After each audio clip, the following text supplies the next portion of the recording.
Hello students, मैं Shiva Serena हाजिर हूँ आज फिर आपके लिए एक नया लेक्चर लेकर। और आज जो लेक्चर मैं देने वाली हूँ वो मैं आपको जो आपके सामने आप एक पुस्तक देख रहे हैं, संक्षिप्त इतिहास NCERT सार कक्षा 6 to 12 सहित पुस्तिका, इससे वो लेक्चर मैं आपको देने वाली हूँ। इसका पहला अध्याय जो है वो हम करेंगे।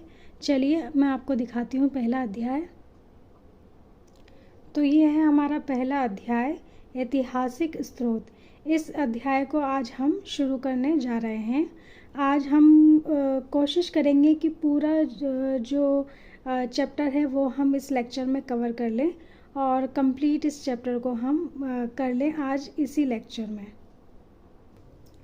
तो मैं आपको पहले बता देती हूँ कि इस चैप्टर में जो हम पढ़ने वाले हैं, क्या क्या चीज़ें हम इसमें कवर करने वाले हैं। तो सबसे पहले मैं आपको बता दूं कि हम, जैसे कि चैप्टर का नाम है ऐतिहासिक स्रोत, तो ऐतिहासिक स्रोत जो हैं वो 3 प्रकार के होते हैं: पुरातात्विक स्रोत, साहित्यिक स्रोत और तीसरा होता है विदेशी विवरण।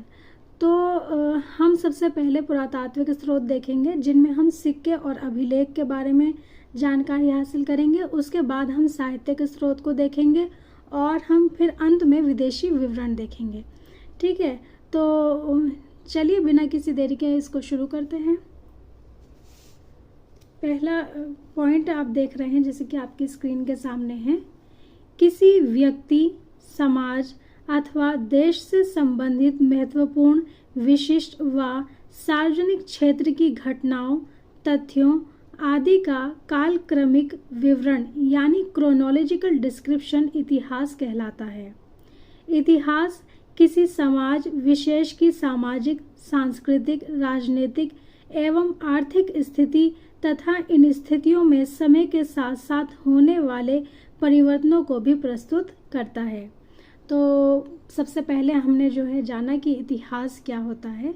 तो सबसे इम्पोर्टेंट बात यह है कि कुछ ख़ास जो होता है, कुछ इम्पोर्टेंट जो होता है, कुछ स्पेशल, कुछ विशिष्ट, कुछ अलग जो होता है, वो उससे जुड़ी हुई घटना, उससे जुड़ा हुआ तथ्य, उसका जो सिस्टमेटिकली कालक्रमिक जो विवरण है वो इतिहास कहलाता है। ठीक है, अब इतिहास जो है किसी समाज से संबंधित हो सकता है, सामाजिक उसकी कोई सामाजिक स्थिति के बारे में हम बात कर रहे हों, सांस्कृतिक, राजनीतिक, आर्थिक स्थिति तथा हम देखें तो जो समय के साथ साथ होने वाले परिवर्तन हैं उनको भी इतिहास प्रस्तुत करता है ना। किसी समाज की स्थिति को भी प्रस्तुत करता है या उसकी सांस्कृतिक स्थिति को। तो इस तरह जो है इतिहास ऑलमोस्ट हर एस्पेक्ट को जो है कवर करता है। ठीक, तो इतिहास को हमने जान लिया। चलिए अब हम बात करते हैं पुरातात्विक स्रोत की। सबसे पहले हम पुरातात्विक स्रोत को जानते हैं कि पुरातात्विक स्रोत क्या होते हैं। पुरातात्विक स्रोत किसी देश अथवा स्थान का इतिहास जानने के लिए तथा उसके उचित विश्लेषण में पुरातात्विक साक्ष्यों व स्रोतों की महत्वपूर्ण भूमिका होती है। सही बात है ना कि भाई अगर हमें कोई इतिहास जानना है तो उसके लिए हमें कैसे पता चलेगा उसके बारे में? पुरातात्विक स्रोतों से पता चलेगा। लेकिन पहले ये तो पता हो कि पुरातात्विक साक्ष्य स्रोत क्या होते हैं। पुरातात्विक साक्ष्यों के अंतर्गत अभिलेख, सिक्के, स्मारक, भवन, मूर्तियां, बर्तन आदि शामिल किए जाते हैं। ठीक है, अधिकांश पुरातात्विक साक्ष्य प्राचीन टीलों यानी माउंट्स की खुदाई से प्राप्त किए जाते हैं। अब सवाल ये उठता है कि माउंट्स क्या होते हैं, टीले क्या होते हैं। तो चलिए इसके बारे में भी जान लेते हैं। टीला धरती की सतह के उस उभरे हुए भाग को कहते हैं जिसके नीचे पुरानी बस्तियों के अवशेष विद्यमान होते हैं। क्या बताया? टीला धरती की सतह के उस उभरे हुए भाग को कहते हैं, यानी कि जैसे ज़मीन है, फ्लैट ज़मीन है, उसमें जो उभरा हुआ हिस्सा है वो उभरा हुआ भाग जिसके नीचे पुरानी बस्तियों के अवशेष विद्यमान हो, उसके नीचे क्या हो? पुरानी बस्तियों के विशेष हो। ये कई प्रकार के हो सकते हैं, जैसे एकल सांस्कृतिक, मुख्य सांस्कृतिक और बहुसांस्कृतिक। यानी कि हो सकता है कि इसके नीचे एकल संस्कृति यानी एक संस्कृति की चीज़ें हों, कई सारी संस्कृति की चीज़ें भी हो सकती हैं, या मुख्य सांस्कृतिक कोई ख़ास जो है संस्कृति से संबंध भी हो सकता है। चलिए आगे बढ़ते हैं। प्राचीन टीलों अथवा स्मारकों का उत्खनन कर वहां से प्राप्त वस्तुओं व कलाकृतियों के आधार पर क्रमिक ऐतिहासिक विश्लेषण करना पुरातत्व विज्ञान यानी आर्कियोलॉजी कहलाता है। तो यहाँ एक चीज़ और हमें पता चल रही है कि आर्कियोलॉजी क्या है। आप इसको सिंपल भाषा में समझ लीजिए कि ज़मीन की खुदाई करके जो चीज़ें हमें मिलती हैं उनसे जो हमें क्रमिक ऐतिहासिक विश्लेषण हम उससे करते हैं, उनसे जो है हमें बहुत सारी इतिहास की जानकारी मिलती है। ये जो प्रक्रिया है, ये जो चीज़ों को इकट्ठा करना है और उनका जो फिर क्रमिक ऐतिहासिक विश्लेषण करना है, ये आर्कियोलॉजी यानी पुरातत्व विज्ञान कहलाता है। ठीक, उम्मीद करती हूँ आपको समझ आ गया होगा। चलिए आगे बढ़ते हैं। तो इसी तरह के बहुत सारे कार्य जो है हमारे देश में हुए हैं और बहुत सारी संस्कृतियों को जो है खंगोलने की, टटोलने की कोशिश की गई है ताकि जो है ये समझा जा सके कि इतिहास में क्या कुछ हुआ है। तो उसी के से रिलेटेड कुछ एग्जाम्पल यहाँ पे मैं आपको देने जा रही हूँ, उनके बारे में बताने जा रही हूँ। पश्चिमोत्तर भारत में हुए उत्खननों से ऐसे नगरों का पता चलता है जिनकी स्थापना लगभग 2500 ईसा पूर्व हुई थी। उत्खननों से हमें गंगा की घाटी में विकसित भौतिक संस्कृति के विषय में भी जानकारी मिली है। किसके बारे में? भौतिक संस्कृति के बारे में जानकारी मिली है। उस समय के लोग किस प्रकार की बस्तियों में रहते थे, उनकी सामाजिक संरचना कैसी थी, वे किस प्रकार के मृदभांड उपयोग करते थे, किस प्रकार के घरों में रहते थे, भोजन में किन अनाजों का उपभोग करते थे और किस प्रकार के औजारों तथा हथियारों का प्रयोग करते थे। ये सारी जानकारी जो है हमें वहाँ से मिली है उत्खनन के द्वारा, यानी कि जो आर्कियोलॉजी वहाँ पे हुई है उससे हमें ये सारी जो है जानकारी मिली है। तो ये तो थी पश्चिमोत्तर भारत की बात। अब हम दक्षिण भारत की तरफ रुख करते हैं। दक्षिण भारत के कुछ लोग मृत व्यक्ति के शव के साथ औजार, हथियार, मिट्टी के बर्तन आदि वस्तुएं कब्र में दफनाते थे तथा इसके ऊपर एक घेरे में बड़े बड़े पत्थर खड़े कर दिए जाते थे।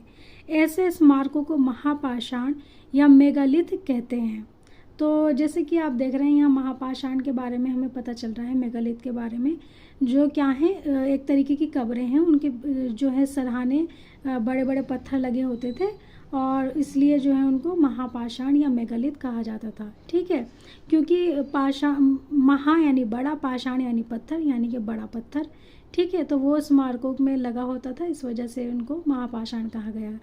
जैसे कि आप जानते हैं, आप कंफ्यूज मत होना, महापाषाण जो है वो हमारा जो इतिहास के जो युग हैं उनमें से एक पीरियड जो है वो भी महापाषाण कहलाता है। महापाषाण काल उसके आगे लिखा होगा, तो अब वो महापाषाण काल जब लिखा होगा तो आप समझ जाना ये पीरियड की बात हो रही है, और सिर्फ महापाषाण लिखा हो तो आप समझ जाइए कि ये कब्र की बात हो रही है जो दक्षिण भारत से हमें मिली है।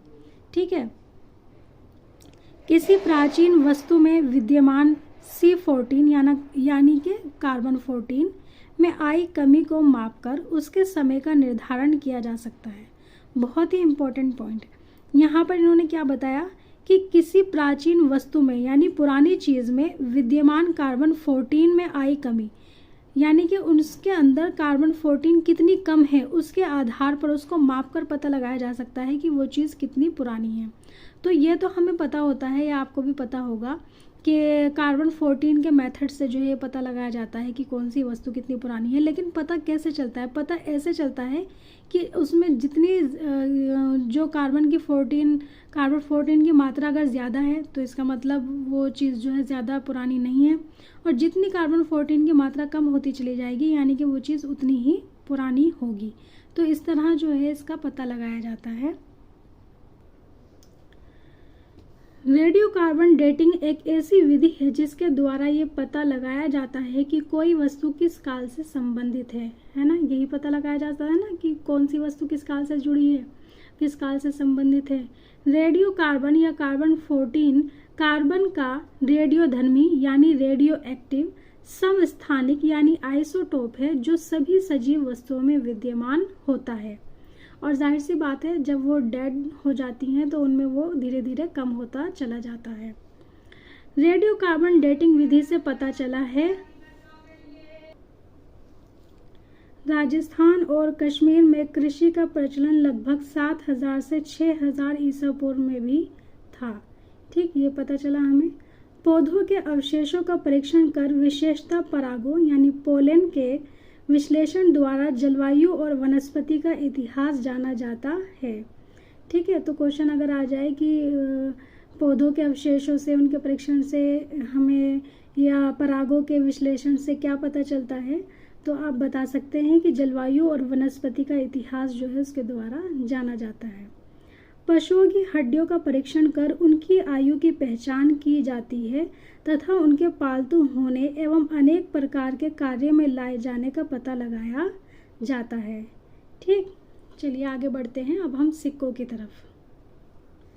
अब हम बात करते हैं सिक्कों की। सिक्कों के अध्ययन को मुद्रा शास्त्र या न्यूमिस्मेटिक्स कहते हैं। मुद्रा शास्त्र हिंदी में कहते हैं और न्यूमिस्मेटिक्स अंग्रेजी में कहते हैं। मुद्राओं की बनावट एवं उनमें प्रयुक्त धातुओं की मात्रा के आधार पर ऐतिहासिक घटनाओं पर प्रकाश पड़ता है कि देखिए, अगर ज़्यादा गोल्ड का इस्तेमाल है तो पता चलेगा कि वो समय जो है ज़्यादा फाइनेंशियल कंडीशन, इकोनॉमिक स्थिति जो है वो अच्छी थी, और मिलावट होगी तो पता चलेगा कि जो है आर्थिक स्थिति जो है उसमें पतन हो रहा था या कमज़ोर थी। इस तरह से पता चलता है। प्राचीन काल में अधिकांश मोहरें धातुओं की बनाई जाती थी, यानी कि धातु यानी मेटल, धातु की बनाई जाती थी। जिन सिक्कों व मुद्राओं पर कोई लेख नहीं होता था, केवल आकृतियां विद्यमान होती थी, उन्हें पंचमार्क या आहस सिक्के कहा जाता था। क्या कहा जाता था? पंचमार्क या आहस सिक्के। पंचमार्क या आहस सिक्कों का मतलब है इनकम्प्लीट सिक्के। इंग्लिश में जो है इनको अगर आपको समझना हो तो आप सीधा समझ सकते हैं इनकम्प्लीट सिक्के। ठीक है, क्योंकि इन पर कुछ लिखा हुआ नहीं होता था। बाद में जो है ये लिखने की व्यवस्था आई।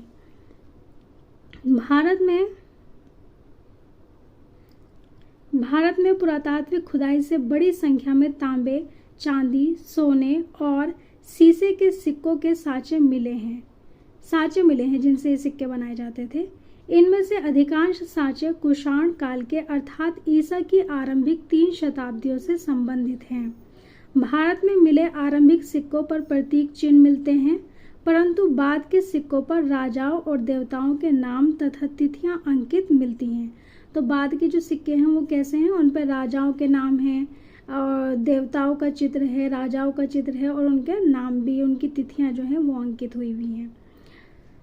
सिक्कों पर लेख एवं तिथियां उत्कीर्ण करने की परंपरा सर्वप्रथम यूनानी शासकों ने प्रारंभ की। किन्होंने प्रारंभ की? यूनानी शासकों ने प्रारंभ की। ठीक है, सिक्कों पर लेख एवं तिथियां उत्कीर्ण करने की परंपरा सर्वप्रथम यूनानी शासकों ने प्रारंभ की। ये पॉइंट मैं आपको बता चुकी हूँ, एक बार फिर रिपीट कर दिया मैंने। चलिए नेक्स्ट पॉइंट देखते हैं। सिक्कों का प्रयोग दान दक्षिणा, खरीद बिक्री और वेतन मजदूरी आदि के भुगतान में होता था, इसलिए सिक्कों का आर्थिक इतिहास के अध्ययन में भी महत्वपूर्ण योगदान है। भारत में सर्वाधिक सिक्के मौर्योत्तर काल के मिले हैं। किसके मिले हैं सबसे ज़्यादा? मौर्योत्तर काल के, जो विशेषतः शीशे, पोर्टिन, तांबे, कांसे, चांदी और सोने से निर्मित हैं। यानी कंप्लीट शुद्ध सिक्के नहीं हैं, कई सारे धातुओं के हमें सिक्के जो है वो मिले हैं। गुप्त शासकों ने सबसे अधिक सोने के सिक्के जारी किए, जबकि सर्वाधिक शुद्ध सोने के सिक्के कुषाण शासकों ने प्रचलित किए। सातवाहन शासकों ने सबसे अधिक शीशे के सिक्के जारी किए थे। तो ये कुछ फैक्ट्स हैं जो आपको ऐसे के ऐसे ही याद कर लेने हैं। ठीक है, चलिए आगे बढ़ते हैं। अब बात करते हैं अभिलेख की। अभिलेख सिक्कों से अत्यधिक महत्वपूर्ण है, ज़्यादा इंपॉर्टेंट है। ज़्यादा इंपॉर्टेंट क्यों है? क्योंकि इनसे हमें ज़्यादा इन्फॉर्मेशन मिलती है सिक्कों के मुकाबले। इसके अध्ययन को पुरालेख शास्त्र या एपिग्राफी कहते हैं। एपिग्राफी इंग्लिश में कहते हैं और हिंदी में कहते हैं पुरालेख शास्त्र। भारत के संदर्भ में सर्वाधिक प्राचीन अभिलेख मध्य एशिया के बोगास कोई से प्राप्त हुए हैं। क्या बोल रहे हैं? सबसे पुराने जो अभिलेख हमें मिले हैं वो कहाँ से मिले हैं? बोगास कोई से। और सबसे ज़्यादा, ठीक है, प्राचीन अभिलेख सबसे पुराने और सबसे ज़्यादा जो हमें मिले हैं वो मिले हैं बोगास कोई से। इस अभिलेख में इंद्र, वरुण, मित्र एवं नासत्य नामक वैदिक देवताओं के नाम मिलते हैं। अभिलेख एवं दूसरे पुराने दस्तावेजों की प्राचीन तिथि के अध्ययन को पुरालिपि शास्त्र यानी पेलियोग्राफी कहते हैं। अभिलेख मोहरों, प्रस्तर स्तंभों, स्तूपों, चट्टानों और ताम्र पत्रों पर मिलते हैं। क्या कहा कि प्रस्तर स्तंभों पे लिखे हो सकते हैं, स्तूपों पे हो सकते हैं, पहाड़ों पे चट्टानों पे हो सकते हैं या फिर ताम्र पत्रों पर हो सकते हैं। तथा इसके अतिरिक्त मंदिर की दीवारों, ईंटों व मूर्तियों पर भी मिलते हैं। तो ईंटों पे, मूर्तियों पे और मंदिर की दीवारों पर जो मिलते हैं उनको शिलालेख कहते हैं। क्या कहते हैं? शिलालेख कहते हैं। ठीक है। और वैसे तो इसलिए कहते हैं शिलालेख क्योंकि वो पत्थर, शिला यानी पत्थर, तो उस पर जो शिला पे लिखे हुए हैं इसलिए उनको शिलालेख कह देते हैं। और कुछ लोग इसका फर्क नहीं करते हैं और सीधा ही अभिलेख कह देते हैं, ऐसा भी हो जाता है। आरंभिक अभिलेख प्राकृत भाषा में हैं तथा ये ईसा पूर्व 3री सदी के हैं। अभिलेखों में संस्कृत भाषा ईसा की 2री सदी से मिलने लगी तथा 4वीं 5वीं सदी में इसका सर्वत्र व्यापक प्रयोग होने लगा। ठीक है। चलिए अब मैं आपको एक टेबल दिखाने वाली हूँ और उस टेबल के थ्रू मैं आपको प्राचीन इतिहास के जो स्रोत हैं उनके बारे में बताऊंगी। ये देखिए, आप आपके सामने देख रहे हैं एक जो है फ्लो चार्ट वो बना हुआ है। ठीक है।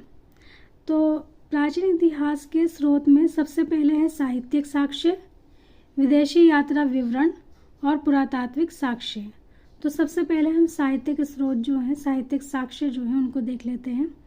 साहित्यिक साक्ष्य 2 हिस्सों में विभाजित हैं, धार्मिक साहित्य और लौकिक साहित्य। धार्मिक साहित्य फिर 2 हिस्सों में विभाजित हैं, ब्राह्मण साहित्य और ब्राह्मणोत्तर साहित्य।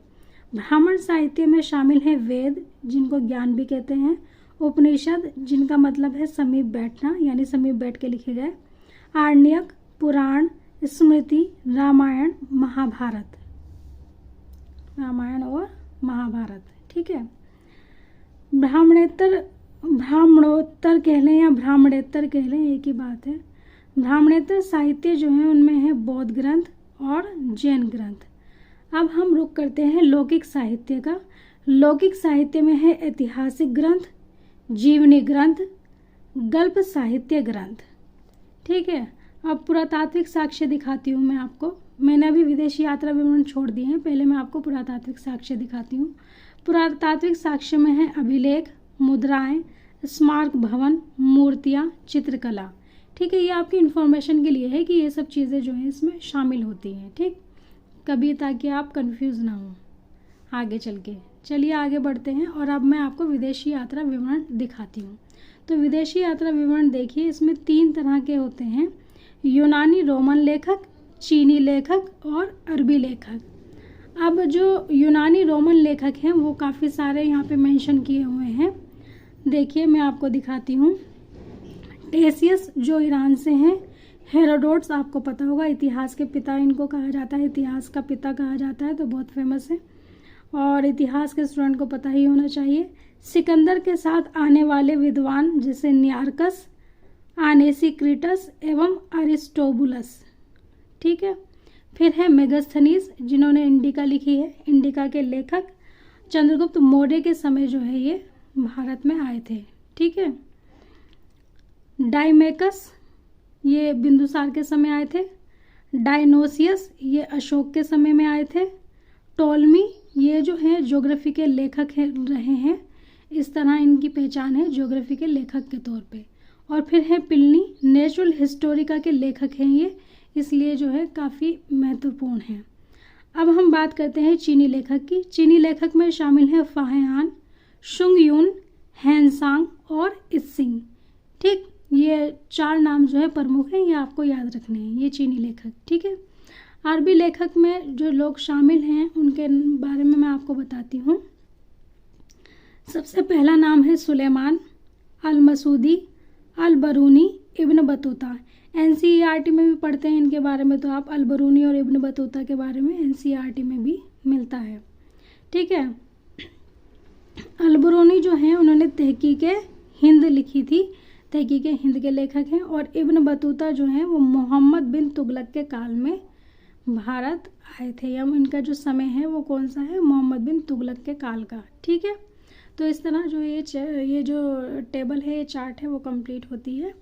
ठीक है, उम्मीद करती हूँ कि ये जो फ्लो चार्ट था आपको अच्छी तरह समझ में आया होगा, कोई कन्फ्यूज़न आपको नहीं हुई होगी।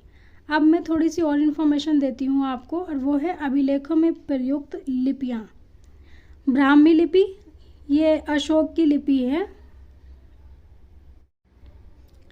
ब्राह्मी लिपि अशोक के अधिकतर शिलालेख ब्राह्मी लिपि में हैं।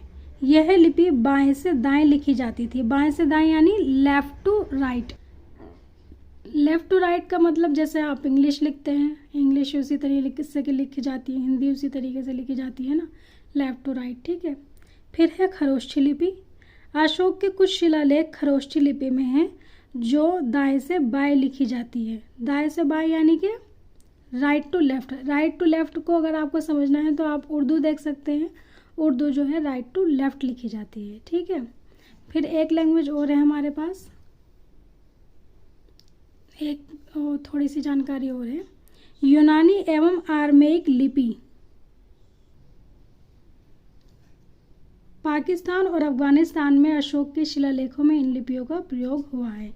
किन लिपियों का? यूनानी एवं अरमाइक लिपि जो है पाकिस्तान और अफगानिस्तान में देखने को मिलती हैं अशोक के शिलालेखों में। ठीक है, चलिए आगे बढ़ते हैं। मौर्य सम्राट अशोक के अनेक अभिलेख देश के विभिन्न भागों से मिले हैं, जिनसे उसके साम्राज्य की सीमा, धर्म और शासन नीति पर प्रकाश पड़ता है। उदयगिरी से प्राप्त हाथी गुम्फा अभिलेख से कलिंग नरेश खारवेल की उपलब्धियों के संदर्भ में जानकारी प्राप्त होती है। नेक्स्ट पॉइंट, शक क्षत्रप रुद्रदामन के जूनागढ़ अभिलेख से शक शासक रुद्रदामन अशोक व चंद्रगुप्त मौर्य के संदर्भ में जानकारी प्राप्त होती है। तो शक क्षत्रप रुद्रदामन के जूनागढ़ अभिलेख से हमें किस किस की इन्फॉर्मेशन मिल रही है? रुद्रदामन की, अशोक की और चंद्रगुप्त मौर्य की, तीनों की जानकारी मिल रही है। ठीक है, तो यहाँ कंफ्यूज मत हो जाना। अब आप देखिए आपके सामने जो है एक बॉक्स दिया हुआ है। ये बॉक्स जो है इसमें प्रमुख अभिलेख व शासक जो हैं वो उनके नाम दिए गए हैं। इस तरफ अभिलेख के नाम हैं और इस तरफ उनसे संबंधित शासक के नाम हैं। ठीक है, हाथी गुम्फा अभिलेख कलिंग नरेश खारवेल से संबंधित है। ऐहोल अभिलेख पुलकेशिन द्वितीय से संबंधित है। नासिक अभिलेख गौतमी बालश्री से संबंधित है। जूनागढ़ अभिलेख रुद्रदामन से संबंधित है। जूनागढ़ अभिलेख के बारे में अभी हमने ऊपर देखा था कि इसमें अशोक और चंद्रगुप्त मौर्य के बारे में भी वर्णन है, तो अगर तीनों का नाम आ जाए तो भी वो सही होगा। प्रयाग स्तंभ अभिलेख ये एक प्रशस्ति है। प्रशस्ति यानी कि प्रशंसा में लिखा गया। ठीक है, समुद्रगुप्त से संबंधित है। मंदसौर अभिलेख मालवा नरेश यशोवर्मन से संबंधित है। ग्वालियर अभिलेख प्रतिहार नरेश भोज से संबंधित है। देवपाड़ा अभिलेख बंगाल शासक विजयसेन से संबंधित है। भितरी व जूनागढ़ अभिलेख स्कंदगुप्त से संबंधित है। और अब आप यहाँ पे नोट देख रहे हैं और एक बहुत ही इम्पोर्टेंट लाइन यहाँ पे है, भारत का सर्वप्रथम उल्लेख हाथी गुम्फा अभिलेख में मिलता है। तो ये बहुत ही इम्पोर्टेंट पॉइंट है। हर किसी को ये पता होना चाहिए कि भारत के बारे में जो हमें सबसे पहली जानकारी मिली वो कहाँ से मिली? हाथी गुम्फा अभिलेख से मिली। भारत का सर्वप्रथम उल्लेख हाथी गुम्फा अभिलेख, मतलब कि पहला जो कह सकते हैं कि पहला जो अभिलेख है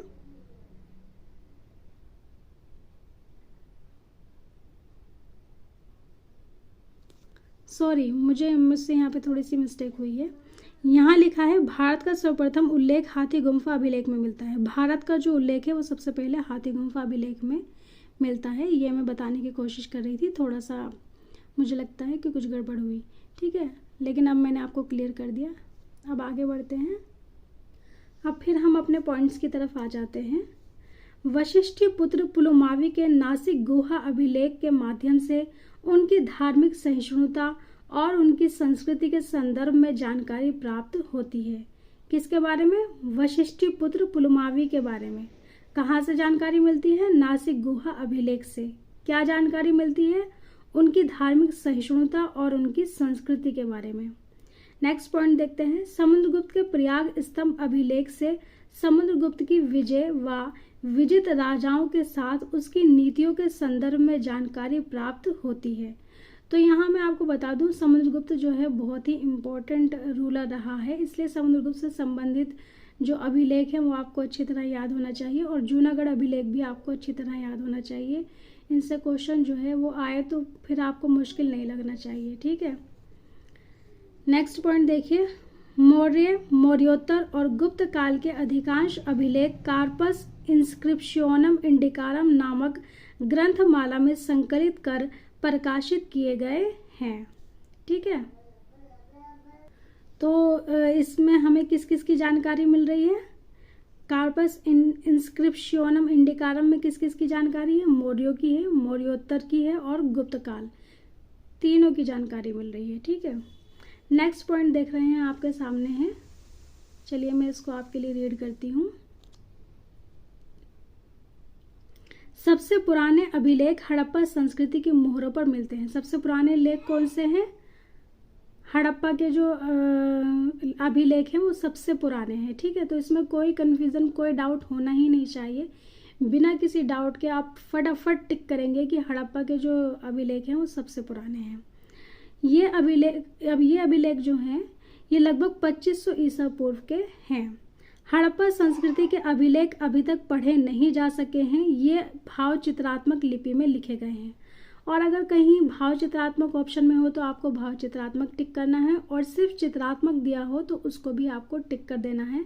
अगर ऑप्शन में भाव चित्रात्मक है तो पहले आप भाव चित्रात्मक टिक करेंगे। अगर ऑप्शन में भाव चित्रात्मक नहीं है और सिर्फ चित्रात्मक दिया गया है तो मैं रिपीट कर रही हूँ, तो फिर आप चित्रात्मक को टिक कर देंगे, ठीक है। जिसमें विचारों और वस्तुओं को चित्रों के रूप में व्यक्त किया जाता था। सबसे पुराने अभिलेख जो पढ़े जा चुके हैं वे ईसा पूर्व 3री सदी के अशोक के शिलालेख हैं। इन अभिलेखों को पढ़ने में सर्वप्रथम सन 1837 यानी 1837 में जेम्स प्रिंसेप को सफलता मिली। किनको मिली? जेम्स प्रिंसेप को सफलता मिली, जो उस समय बंगाल में ईस्ट इंडिया कंपनी की सेवा में ऊंचे पद पर कार्यरत थे, ठीक है, बंगाल की सेवा में थे। तो यहाँ तक मैंने आपको बता दिया, और अब मैं आपके साथ फिर से एक टेबल जो है वो शेयर करने जा रही हूँ, और उस टेबल के माध्यम से हम जानेंगे पुरातात्विक स्तंभ अभिलेख के बारे में और उनसे संबंधित स्थान, उनसे संबंधित व्यक्ति, जैसे उनसे संबंधित कौन से शासक रहे और कौन सी जगह पे जो है वो अभिलेख मिले, वो सब कुछ हम उसमें जानेंगे। चलिए मैं आपके साथ शेयर करती हूँ। तो देख रहे हैं आपके सामने ये टेबल जो है वो आ गई है। तो पुरातात्विक स्तंभ अभिलेख व उनके स्थान, इसके बारे में ये टेबल है। इधर स्तंभ लेख के नाम है, फिर उनसे संबंधित मतलब ये जो स्तंभ लेख हैं वो कहाँ पर हैं उसकी जगह का नाम है, फिर उनसे संबंधित व्यक्ति यानी राजा का नाम है, और फिर ये किस समय के हैं अभिलेख। ये जो पुरातात्विक अभिलेख, स्तंभ अभिलेख जो हमें मिले हैं उस समय के बारे में जानकारी है, और फिर उसके बारे में बताया गया है कि उस स्तंभ लेख पर क्या क्या मिला है, उस स्तंभ अभिलेख पे हमें क्या क्या कुछ जानकारी मिलती है। तो चलिए सबसे पहले हम जो है पॉइंट 1 देखते हैं।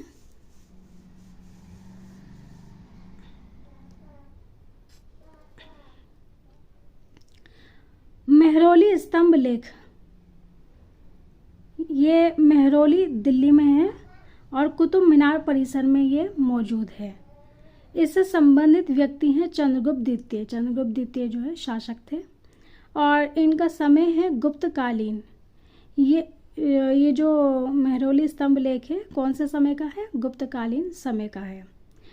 इससे जो सूचना हमें मिलती है, जानकारी हमें मिलती है, यह स्तंभ चंद्रगुप्त द्वितीय के वैष्णव होने, वंगा यानी बंगाल विजय तथा सप्त सिंधु के समीप विभिन्न राजाओं के समूह से युद्ध एवं विजय के विवरण प्रदान करता है। मूलतः यह स्तंभ विष्णुपद पहाड़ी, संभवतः उदयगिरी मध्य प्रदेश पर स्थापित था। कहाँ पर था ये? हो सकता है कि ये उदयगिरी में मध्य प्रदेश में हो, जिसे बाद में दिल्ली के किसी शासक द्वारा यहाँ दिल्ली में स्थापित करवाया गया। यानी कि ये कुतुब मीनार परिसर में मेहरौली में बाद में आया है, पहले कहाँ पर था? उदयगिरी मध्य प्रदेश में था, ठीक है, ऐसा अनुमान है। नेक्स्ट पॉइंट देखते हैं, आपके सामने है प्रयाग प्रशस्ति ये एक स्तंभ लेख है। क्या है? स्तंभ लेख है। और कहाँ पर है ये? प्रयागराज उत्तर प्रदेश में है। और इससे संबंधित जो शासक है वो है समुद्रगुप्त। कौन है? समुद्रगुप्त। पहले भी एक बार इनका उल्लेख आ चुका है, एक बार फिर आ रहा है। और समय है गुप्तकालीन। संस्कृत में रचित यह प्रशस्ति मूलतः एक अशोक स्तंभ पर अंकित है जो समुद्रगुप्त द्वारा 200 ईस्वी में कौशाम्बी से प्रयाग लाया गया था। कहाँ से लाया गया था? कौशाम्बी से प्रयाग लाया गया था। यानी कि ये ओरिजिनल जो है किसका है? अशोक का है। और फिर अशोक के स्तंभ लेख पर उन्होंने अपना जो है कह सकते हैं कि अपने बारे में लिखवाया होगा। इस पर समुद्रगुप्त के दरबारी कवि हरिशेन ने काव्यात्मक शैली में समुद्रगुप्त के वंश परिचय, उसकी विजयों एवं राज्य विस्तार का वर्णन किया है। ठीक है, अब देखते हैं थर्ड पॉइंट। थर्ड है बौद्ध स्तंभ लेख। तो मैं आपके लिए थर्ड पॉइंट जो है वो पढ़ती हूँ। बौद्ध स्तंभ लेख बरहुत सतना मध्य प्रदेश में ये है। ठीक है, इससे संबंधित राजा हैं राजा वासुदेव। और समय है शुंग काल। शुंग काल का है ये स्तंभ लेख। इस अभिलेख से शुंग वंश के विषय में जानकारी प्राप्त होती है। ठीक है, अब नेक्स्ट हम देखते हैं फोर्थ है मथुरा स्तंभ लेख। ये मथुरा उत्तर प्रदेश में है। इससे संबंधित व्यक्ति या शासक हैं चंद्रगुप्त द्वितीय। और समय है गुप्तकालीन। यह प्रथम गुप्त अभिलेख है जिसमें गुप्त संवत का प्रथम वर्ष वर्णित है। क्या वर्णित है? गुप्त संवत का प्रथम वर्ष वर्णित है। इस स्तंभ लेख द्वारा वैष्णव धर्म के अनुयायी गुप्त सम्राट की धार्मिक सहिष्णुता पर प्रकाश पड़ता है। इसमें माहेश्वर समुदाय के उदिताचार्य का भी वर्णन है। ठीक है, ये सारी इन्फॉर्मेशन जो है हमें मथुरा स्तंभ लेख से मिलती है। चलिए आगे बढ़ते हैं और बाकी के लेखों को भी देखते हैं, स्तंभ लेखों को। पांचवा है गरुड़ स्तंभ लेख। हेलियोडोरस स्तंभ भी इसको कहा जाता है। बेसनगर विदिशा मध्य प्रदेश में है ये। भागभद्र होलियोडोरस इंडो ग्रीक शासक एंटिआल्किडस का राजदूत शुंग काल का है ये। और ये सब व्यक्ति जो है इससे संबंधित हैं। इसमें 2 अभिलेख उत्कीर्ण हैं। एक अभिलेख में हेलियोडोरस को वासुदेव का अनुयायी बताते हुए उसके द्वारा स्तंभ के निर्माण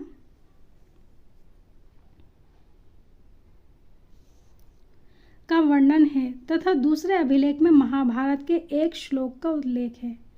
क्या है? एक में तो हेलियोडोरस के बारे में है और दूसरे में क्या है? महाभारत के एक श्लोक का वर्णन है।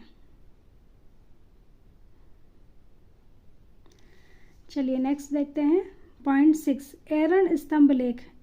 एरन सागर मध्य प्रदेश में है ये। ठीक है, एरन के सागर में मध्य प्रदेश में है। और इससे संबंधित जो राजा हैं वो हैं समुद्रगुप्त। और समय है गुप्तकालीन। यह स्तंभ लेख समुद्रगुप्त के व्यक्तिगत मामलों की जानकारी देता है। यह विदर्भी शैली में है। इस पर अंक उत्कीर्ण किए गए हैं। क्या उत्कीर्ण किए गए हैं? अंक उत्कीर्ण किए गए हैं। अब देखते हैं सेवंथ है एरन स्तंभ लेख। ऊपर जो हमने पढ़ा था वो भी एरन स्तंभ लेख था, लेकिन वो जो है सागर मध्य प्रदेश का था। और ये जो एरन स्तंभ लेख है ये एरन मध्य प्रदेश में है। और इससे जो संबंधित शासक हैं वो हैं बुद्धगुप्त। कौन है? बुद्धगुप्त। और ये भी गुप्तकालीन है। यह स्तंभ लेख भगवान विष्णु का सर्वप्रथम अभिलेखीय प्रमाण है तथा इसमें भगवान विष्णु की महिमा में महाराजा मातृ विष्णु एवं धन्य विष्णु द्वारा ध्वज स्तंभ के निर्माण का उल्लेख है। इसमें सप्ताह के दिनों के नामों का प्रारंभिक उल्लेख किया गया है। ठीक है, चलिए आगे बढ़ते हैं। और अब हम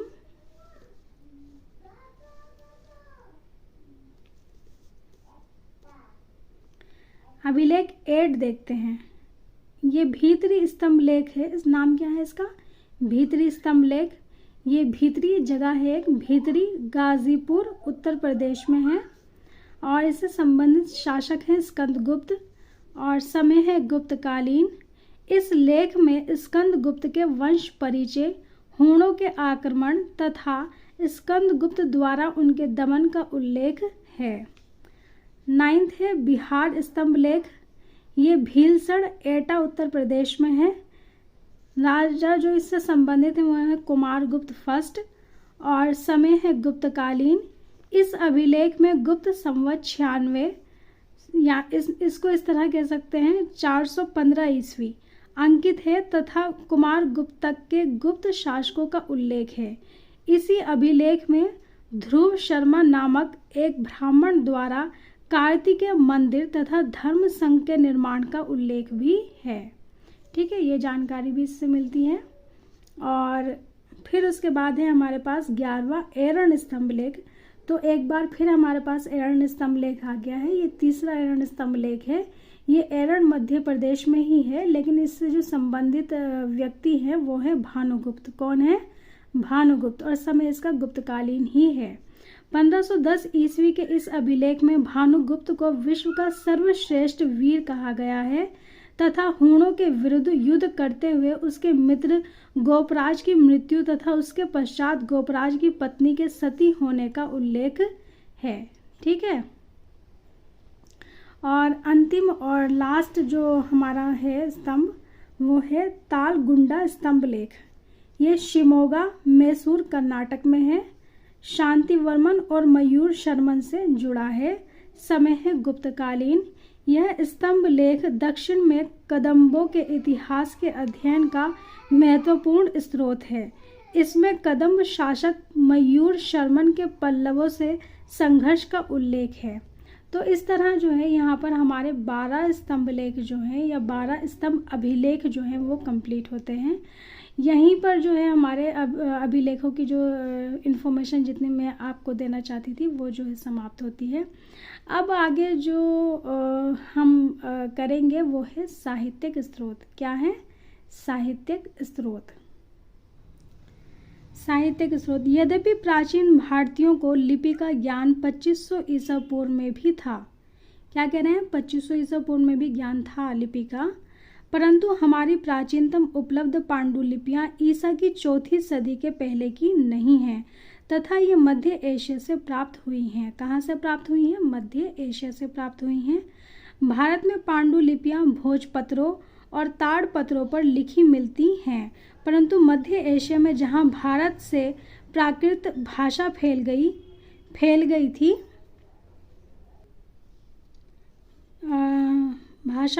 थी, यह पांडुलिपियां मेष, चर्म एवं काष्ठ फलकों पर लिखी गई हैं।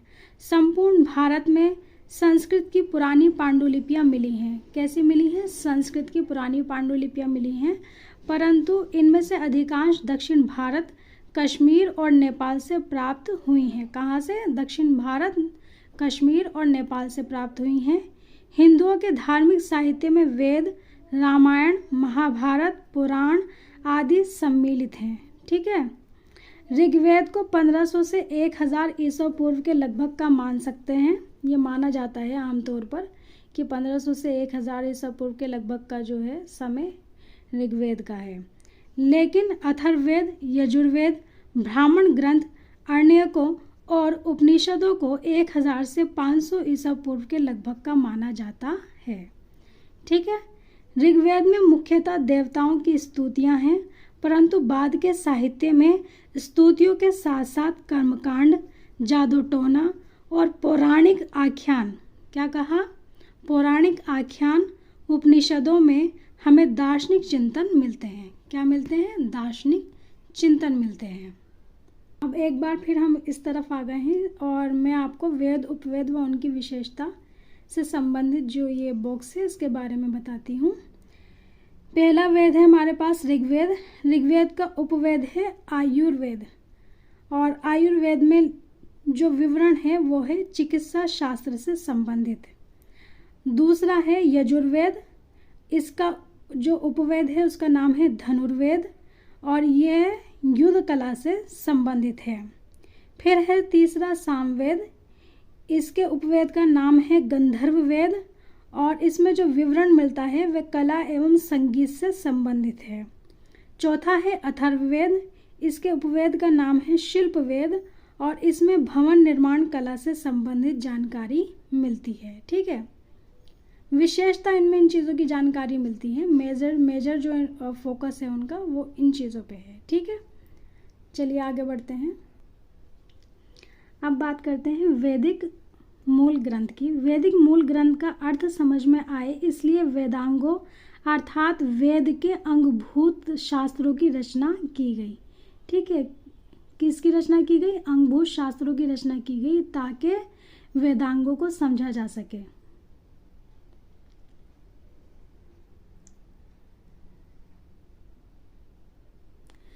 वैदिक, मुझसे यहाँ थोड़ी सी गलती हुई है, सॉरी।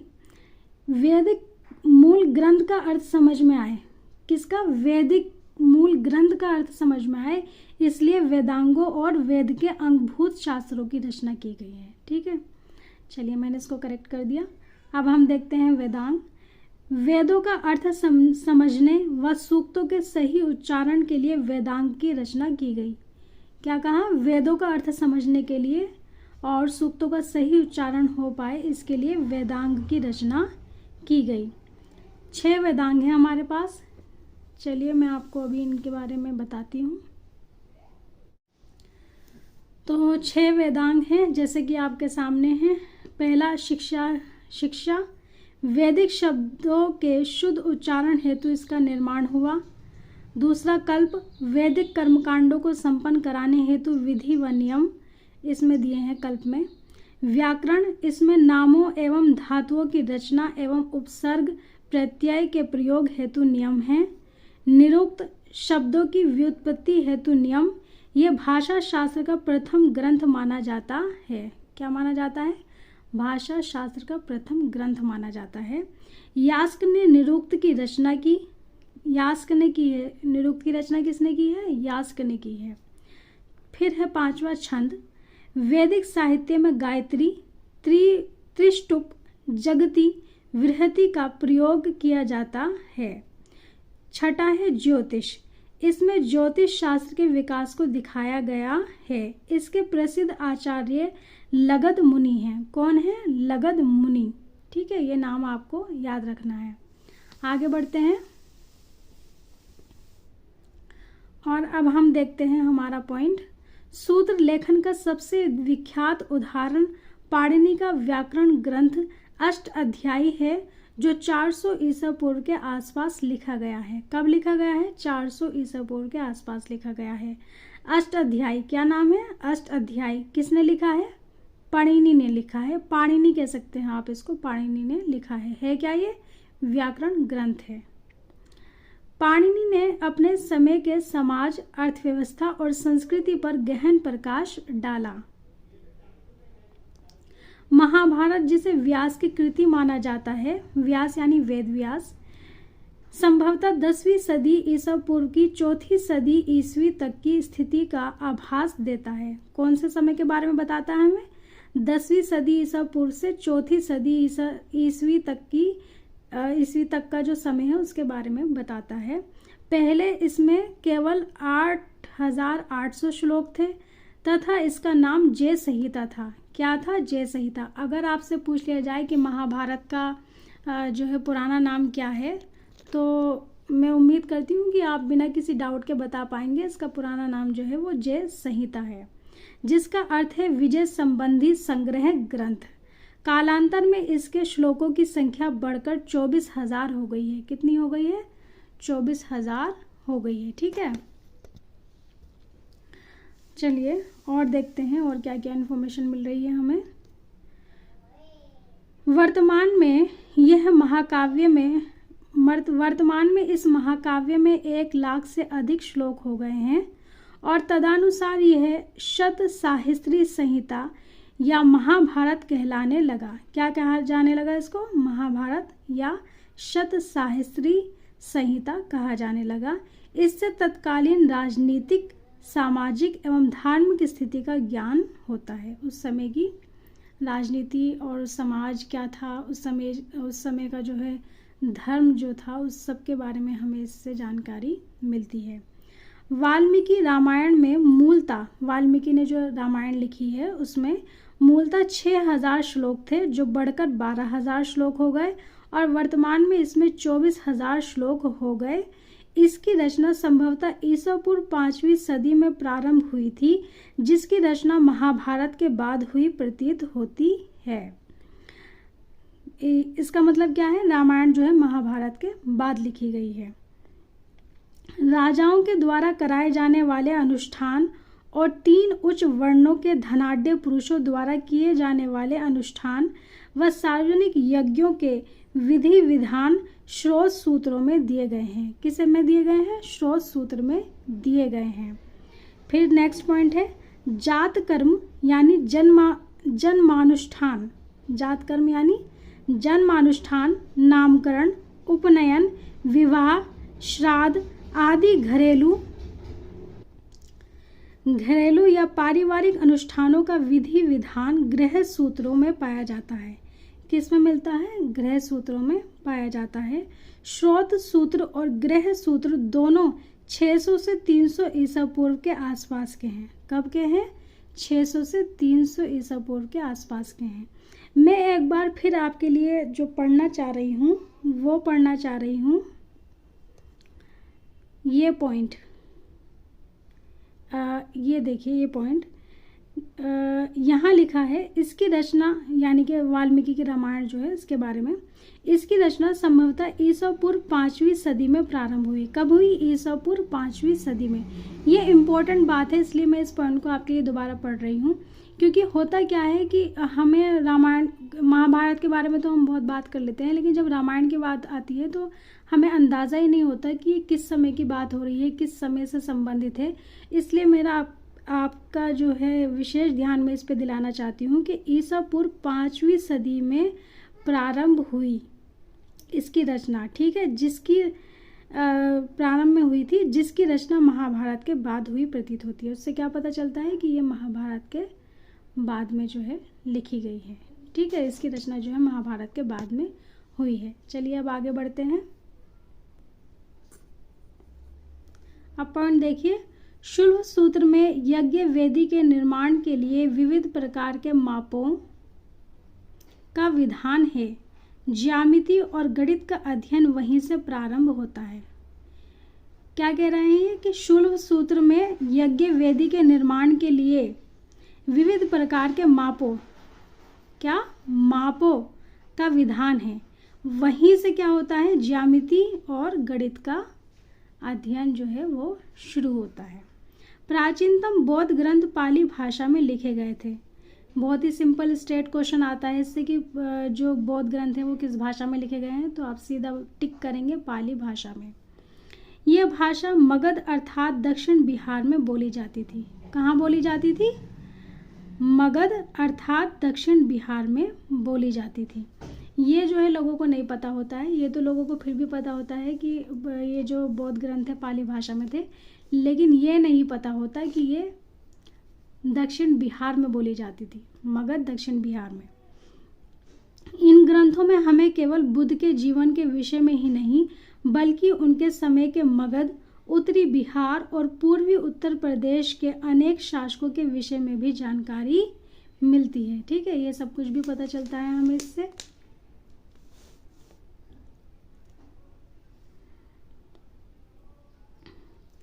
ऐसा विश्वास था कि गौतम के रूप में जन्म लेने से पहले बुद्ध 550 से अधिक पूर्व जन्मों से पशु के रूप में भी गुजरे थे, यानी कि उनका जन्म जो है पशु के रूप में हुआ था, जिनका वर्णन जातक कथाओं में है। किन में है? जातक कथाओं में है। जातक कथाएं बौद्ध ग्रंथ के सुत्त पिटक के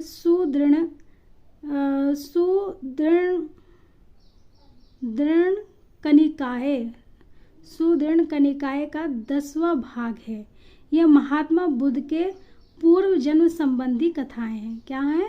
महात्मा बुद्ध के पूर्व जन्म संबंधी कथाएं हैं। ये बहुत ही इम्पोर्टेंट पॉइंट है, अच्छी तरह आपको इसको याद रखना है, क्योंकि लोगों को ये पता होता है कि जातक कथाओं में इसके बारे में वर्णन है, लेकिन उन्हें ये नहीं पता होता कि जातक कथाएं बौद्ध ग्रंथ के सुत्त पिटक के सुदृढ़ कनिकाय का 10वां भाग है। ये नहीं पता होता, ये आपको पता होगा क्योंकि मैंने आपको बता दिया है और आप इसे अच्छी तरह याद कर लेंगे। ठीक है, चलिए आगे बढ़ते हैं। ये कथाएं बुद्ध की बोधिसत्व यानी बुद्धत्व प्राप्त करने के लिए उद्यमशील अवस्था को दर्शाती हैं। तो बोधिसत्व जो है, इसका मीनिंग अक्सर लोगों को नहीं पता होता। बार बार बोधिसत्व का जिक्र आता है, पढ़ने में आता है, बोधिसत्व के बारे में नाम भी सुनने को मिलता है, एनसीईआरटी में भी मिलता है, लेकिन समझ ही नहीं पाते कि बोधिसत्व क्या है। तो बोधिसत्व क्या है यहाँ पर आपको पता चल रहा है, इसको अच्छी तरह याद रखिए, अपने ध्यान में बिठा लीजिए।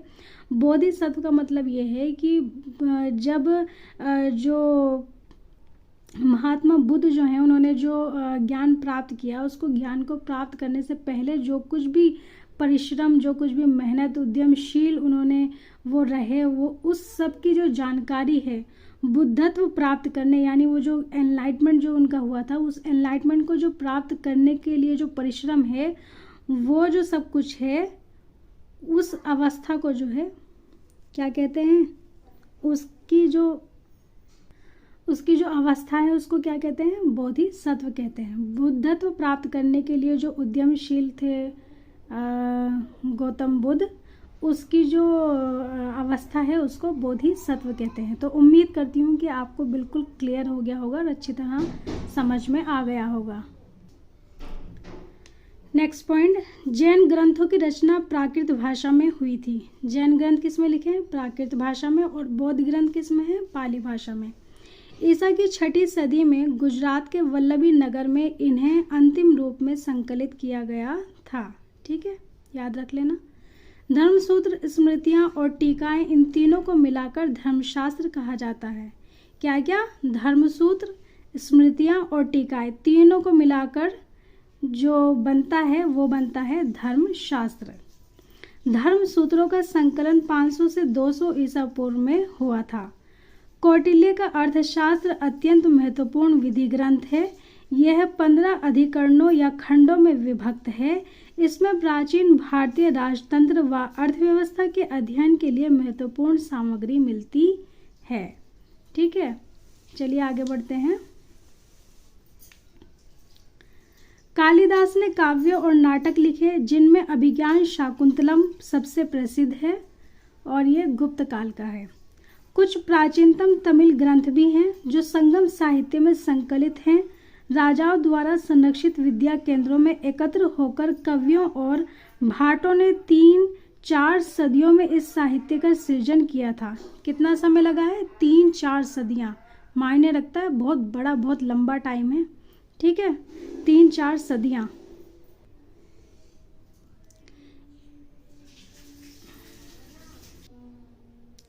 ऐसी साहित्यिक सभा को संगम कहते थे, मतलब जिनमें ये इकट्ठा होकर ये सब कुछ लिखते थे, उन साहित्यिक सभा को संगम कहा जाता था। और शायद उसी के नाम पर जो है समय का नाम भी जो है संगम काल पड़ा है। इसलिए इस समय लिखे गए संपूर्ण साहित्य संगम साहित्य के नाम से प्रसिद्ध हो गए। ठीक है, क्योंकि वो सभा जो है उन्हें संगम कहा जाता था, इसलिए जितना कुछ भी उस समय में लिखा गया उसको संगम साहित्य के नाम से जाना जाता है।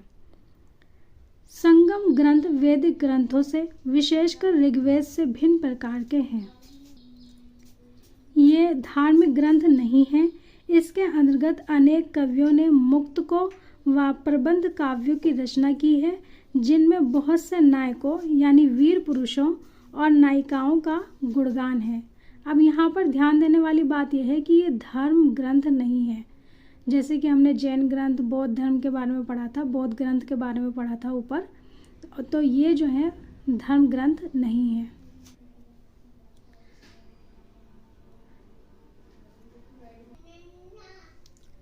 संगम साहित्य के प्रमुख ग्रंथ हैं तोलकाप्यम, शिल्पादिकारम एवं मणि मेखले। ठीक है, ये 3 जो हैं प्रमुख ग्रंथ है संगम साहित्य के।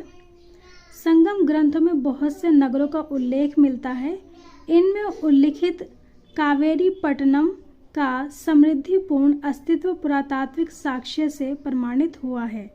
यानी कि इसके बारे में जो है हमें पुरातात्विक साक्ष्य मिल गए हैं, प्रूफ जो है इसके वो हमें एविडेंस मिल गए हैं। ईसा की आरंभिक सदियों में प्रायद्वीपीय तमिलनाडु के लोगों के सामाजिक, आर्थिक और राजनीतिक जीवन के अध्ययन के लिए संगम साहित्य एकमात्र प्रमुख स्रोत है। ठीक है, अब बात करते हैं हम विदेशी विवरण की। विदेशी विवरण, तो सबसे पहले हम यूनानी लेखकों के बारे में बात करते हैं। यूनानी लेखकों ने 326 ईसा पूर्व में भारत पर आक्रमण करने वाले सिकंदर के समकालीन के रूप में सेंड्रोकोटस के नाम का उल्लेख किया है। किसका नाम का उल्लेख किया है? सेंड्रोकोटस, ये नाम आपको याद रखना है। और ये किसका समकालीन है? सिकंदर का। यूनानी विवरणों में सेंड्रोकोटस और चंद्रगुप्त मौर्य, जिनके राज्य आरोहण की तिथि 322 ईसा पूर्व निर्धारित की गई है, एक ही व्यक्ति थे। ये पहचान प्राचीन भारत के तिथि क्रम के लिए सुदृढ़ आधारशिला बन गई। ठीक है, तो कितना इम्पोर्टेंट रोल प्ले कर रही है ये जो यूनानी लेखकों का जो काम है हमारे लिए, कितना इम्पोर्टेंट रोल प्ले कर रहा है कि चंद्रगुप्त मौर्य का जो समय है वो हम इससे वेरीफाई कर पा रहे हैं, और जो कि प्राचीन भारत में जो है एक अहम तिथि है। तिथि क्रम के लिए एक सुदृढ़ आधारशिला जो है वो ये प्रदान करता है। ठीक है, चलिए अब नेक्स्ट पॉइंट देखते हैं। चंद्रगुप्त मौर्य के दरबार में दूत बनकर आए मेगास्थनीज की इंडिका उन उद्धरणों के रूप में सुरक्षित है जो अनेक प्रख्यात लेखकों की रचनाओं में आए हैं। तो यहाँ जो बात हो रही है, चंद्रगुप्त मौर्य के दरबार में जो दूत बनकर आए थे मेगास्थनीज, उन्होंने एक पुस्तक लिखी थी जिसका नाम इंडिका है। इंडिका जो है वो हमारे पास ओरिजिनल मौजूद नहीं है। इसके बारे में जो कुछ भी जानकारी हमें मिलती है वो मिलती है हमें दूसरे जो प्रख्यात लेखक हैं उनके द्वारा। उन्होंने इंडिका के बारे में और मेगास्थनीज के बारे में जो है बहुत कुछ लिखा है, जिससे हमें पता चलता है कि मेगास्थनीज ने क्या कुछ जो है लिखा था इंडिका में। ठीक है, तो ये सारी जो इन्फॉर्मेशन जो है इंटैक्ट है, मतलब हमारे पास सुरक्षित है। किस तरीके से? जो दूसरे लेखक हैं उनकी रचनाओं में, ठीक है, उसमें ये मौजूद है। एक दफ़ा फिर मैं आपको पढ़ के सुनाती हूँ, ध्यान से सुनिए। चंद्रगुप्त मौर्य के दरबार में दूत बनकर आए मेगास्थनीज की इंडिका उन उद्धरणों के रूप में सुरक्षित है जो अनेक प्रख्यात लेखकों की रचनाओं में आए हैं। ठीक, चलिए अब आगे बढ़ते हैं और नेक्स्ट पॉइंट देखते हैं। हेरोडोट्स। हेरोडोट्स के बारे में आपको मैं पहले भी बता चुकी हूँ कि हेरोडोट्स जो हैं वो इतिहास के पिता कहे जाते हैं। अब मैं इनकी पुस्तिका के बारे में भी आपको बताती हूँ। हेरोडोट्स को इतिहास का पिता कहा जाता है। इन्होंने हिस्टोरिका नामक पुस्तक की रचना की थी। कौन सी पुस्तक लिखी थी इन्होंने? हिस्टोरिका। ठीक है, ये नाम आपको याद रखना है। अब नेक्स्ट पॉइंट देखिए। यूनानी भाषा में लिखी गई पेरिप्लस ऑफ द एरिथ्रियन सी और टोलमी की ज्योग्राफी नामक पुस्तकों में प्राचीन भूगोल और वाणिज्य के अध्ययन के लिए पर्याप्त महत्वपूर्ण सामग्री मिलती है। ठीक है, इनसे हमें किसके बारे में जानकारी मिलती है? बहुत सारी जो है इन्फॉर्मेशन हमें मिलती है प्राचीन भूगोल के बारे में, ठीक है, और वाणिज्य के बारे में। ये सारी जानकारी जो है हमें इनसे मिलती है। नेक्स्ट पॉइंट देखिए। पेरिप्लस ऑफ द एरिथ्रियन सी 80 ईस्वी से 115 ईस्वी के मध्य किसी अज्ञात लेखक ने लिखी थी। मतलब जो राइटर है उसका नाम हमें मालूम नहीं है, किसी अज्ञात लेखक ने लिखी थी, जिसमें लाल सागर, फारस की खाड़ी और हिंद महासागर में होने वाले रोमन व्यापार का वृत्तांत दिया गया है। यानी उसकी जो है तमाम जानकारी इसमें दी गई है। बुक का नाम क्या है? पेरिप्लस ऑफ द एरिथ्रियन सी। ठीक है, इसके राइटर का नाम हमें नहीं पता है। नेक्स्ट पॉइंट देखिए। टोलमी की ज्योग्राफी 150 ईस्वी के आसपास की मानी जाती है। टोलमी की जो ज्योग्राफी है, दूसरी बार इसका जिक्र आ रहा है। मैं एक बार पहले अभी बताया है मैंने इसके बारे में आपको, और जब मैंने आपको वो जो फ्लो चार्ट था वो बताया था, उसमें भी एक बार मैंने टोलमी का जिक्र वहाँ पे किया था। तो ये नाम आपको याद रखना है। टॉलमी की ज्योग्राफी 150 ईस्वी के आसपास की मानी जाती है। प्लिनी की नेचुरलिस हिस्टोरिका ईसा की पहली सदी की है। यह लैटिन भाषा में है तथा यह हमें भारत और इटली के बीच होने वाले व्यापार की जानकारी देती है। ठीक है, तो टॉलमी की जो ज्योग्राफिका है उससे हमें काफ़ी सारी इन्फॉर्मेशन मिलती है, और प्लिनी की जो नेचुरलिस हिस्टोरिका है उससे हमें काफ़ी कुछ जानकारी मिलती है। और जैसे आप देख रहे हैं कि हमें इटली तक के जो भारत के इटली से जो रिलेशन है उसके भी बारे में, व्यापार के बारे में जो है जानकारी मिलती है। तो इसलिए ये बुक भी हमारे लिए बहुत ही महत्वपूर्ण है इतिहास को समझने के लिए, जानने के लिए। कॉस्मोस इंडिका प्लेस्टस, यह यूरोपीय यात्री था। ये एक क्या है, यात्री का नाम है, कॉस्मोस इंडिका प्लेस्टस। ठीक है, ये यूरोपीय यात्री था जो 535 ईस्वी में भारत आया तथा क्रिश्चियन टोपोग्राफी नामक ग्रंथ की रचना की, जिसमें भारत श्रीलंका के व्यापारिक संबंधों की जानकारी मिलती है। किसकी जानकारी मिलती है? भारत और श्रीलंका के व्यापारिक संबंधों की जानकारी हमें इसमें मिलती है। ठीक है, और ग्रंथ का नाम क्या है? Christian topography. क्या नाम है? Christian topography.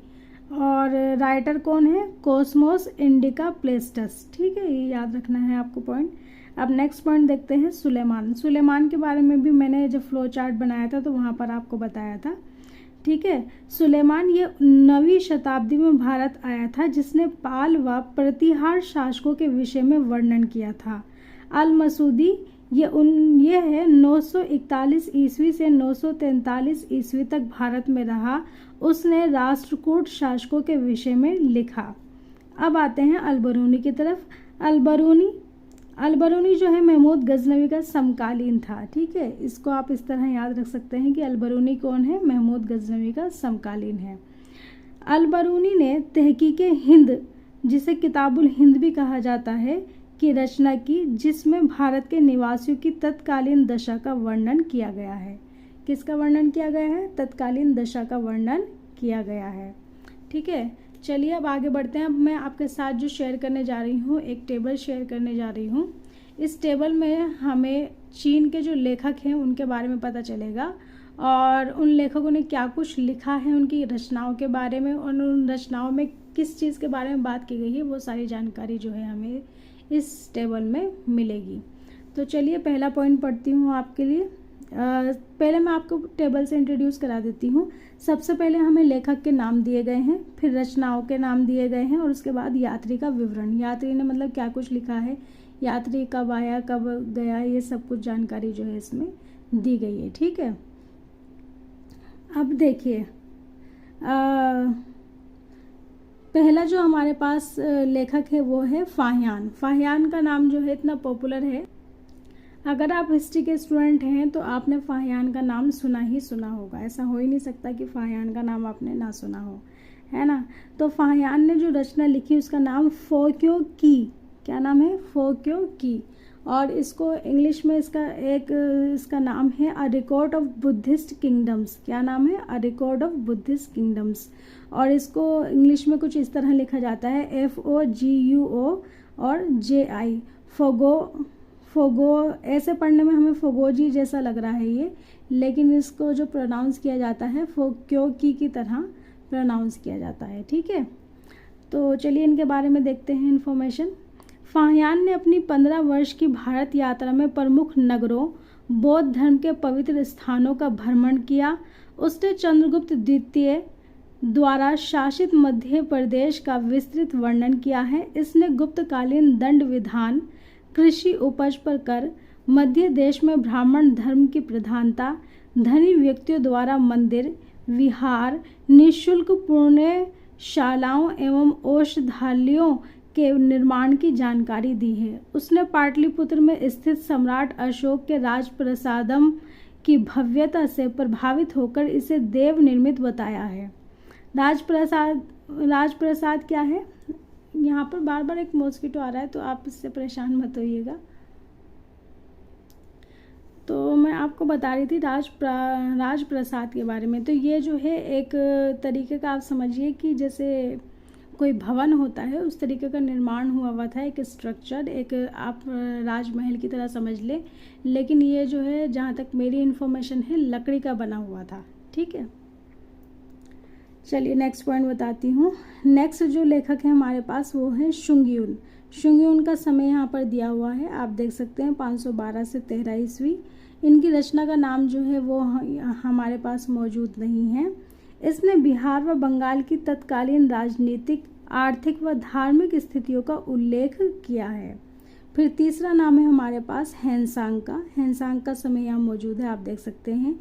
इनकी जो रचना है उसका नाम है सियुकी, पाश्चात्य संसार लेख है ये। ठीक है, हैंसांग ने लगभग 16 वर्ष भारत की यात्रा की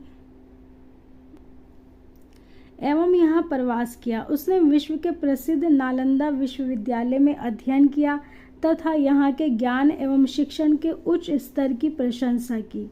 उसके यात्रा विवरण में सम्राट हर्षवर्धन के शासनकाल, तत्कालीन भारत की राजनीतिक एवं सांस्कृतिक दशा का विस्तृत उल्लेख है। उसने कन्नौज यानी हर्ष की राजधानी कन्नौज का नगर वर्णन, हर्ष की दानशीलता, समाज में विभिन्न जातियों उपजातियों, प्रयाग के एक बड़े समारोह, शायद कुंभ, गंगा जल की पवित्रता आदि का वर्णन किया है। तो ये सब कुछ जो है हमें कौन बता रहे हैं, हैंसांग बता रहे हैं। और किस में बता रहे हैं, उनका जो लेखन है सियुकी, उसके अंदर जो है इन्होंने ये सारी इन्फॉर्मेशन दी है। चलिए अब हम आगे बढ़ते हैं और अपने जो चौथे लेखक हैं उनके बारे में बात करते हैं। तो हमारे जो फोर्थ लेखक हैं वो हैं इत्सिंग। इत्सिंग का समय आप यहाँ देख सकते हैं। इत्सिंग प्रसिद्ध बौद्ध भिक्षुओं की आत्मकथाएं जो हैं वो इन्होंने उस पर काम किया है। ठीक है, वो लिखी हैं। इत्सिंग हैंसांग के चीन लौटने के बाद भारत आया था। कब आए थे? इत्सिंग जो है हैंसांग के चीन लौटने के बाद भारत आया था। उसने बंगाल के ताम्रलिप्ति 3 वर्षों तक संस्कृत का अध्ययन किया तथा बोधगया, नालंदा, वैशाली, कन्नौज, श्रावस्ती, कपिलवस्तु आदि स्थानों की यात्रा की। अपने यात्रा वृत्तांत में उसने नालंदा एवं विक्रमशिला विश्वविद्यालयों की शिक्षा प्रणाली, हर्षकालीन समाज तथा तत्कालीन भारत में प्रचलित बौद्ध धर्म के 4 संप्रदायों का उल्लेख किया है। ठीक है, इत्सिंग चीन वापस जाते समय अपने साथ बौद्ध त्रिपिटकों की 400 प्रतियां ले गया। ये बात भी आपको याद रखनी है, कभी अगर ऐसा क्वेश्चन पूछ लिया जाए कि त्रिपिटकों की 400 प्रतिलिपियां कौन अपने साथ ले गया था, तो आप फौरन बताएंगे इत्सिंग। ठीक है, इत्सिंग जो है वो चीन वापस ले गए थे।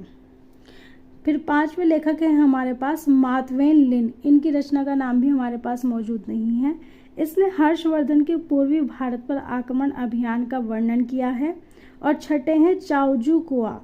चाओजू कुआ की जो रचना है वो है चूफांची। क्या है? चूफांची।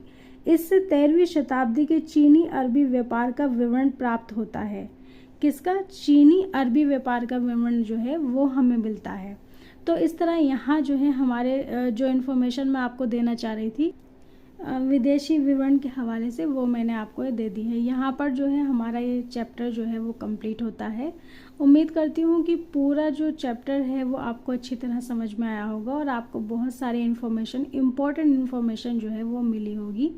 तो इसी के साथ जो है यहाँ पर मैं इस लेक्चर को समाप्त करती हूँ और आपसे मैं आग्रह करूँगी कि अगर आपको ये वीडियो अच्छी लगी है तो प्लीज़ इसको लाइक करें और चैनल पर नए हैं तो चैनल को अभी सब्सक्राइब कर लें। इसी के साथ फिर मिलूंगी आपसे नेक्स्ट चैप्टर में नेक्स्ट लेक्चर के साथ। तब तक के लिए पढ़ते रहिए, खुश रहिए और मेरे चैनल को खूब खूब सपोर्ट करिए। Thank you for watching this video. और जिस भी एग्ज़ाम की तैयारी आप कर रहे हैं उसके लिए all the best, good luck. Thank you for watching this video once again.